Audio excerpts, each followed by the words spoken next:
Hi friends, मी इकडं खमंग ढोकळा बनवत आहे. तर त्यासाठी 1 वाटी बेसन पीठ आणि 1 वाटी रवा घेऊन त्यामध्ये आपल्याला चवीपुरतं मीठ घालून, वरून 4 चमचे दही घालून, त्यामध्ये चिमूटभर साखर टाकून, थोडीशी हळद आणि 1 ग्लास पाणी टाकून त्याची आपल्याला छान अशी बॅटर बनवून घ्यायचं आहे.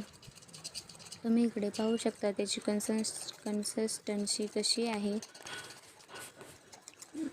छान असं बॅटर तयार झाल्यानंतर 10 मिनिटे रेस्ट करून नंतर इनोचं 1 पॅकेट टाकून त्याला ॲक्टिव्ह होण्यासाठी थोडंसं पाणी टाकून नंतर आणखीन 10 मिनिटे आपल्याला त्याला छान असं फेटून घ्यायचं आहे. नंतर एका टिनला तेल लावून आपल्याला हे बॅटर त्यामध्ये टाकून 20 मिनिटे याला वाफवून घ्यायचं आहे.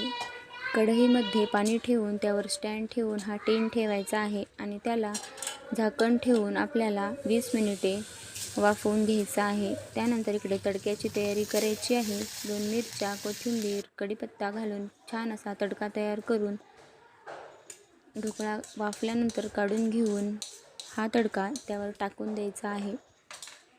छान असा खमंग ढोकळा अगदी 30 ते 40 मिनिटात तयार होणारा आहे. त्यावर सॉस टाकून छान असे डेकोरेशन करून घ्यायचे आहे.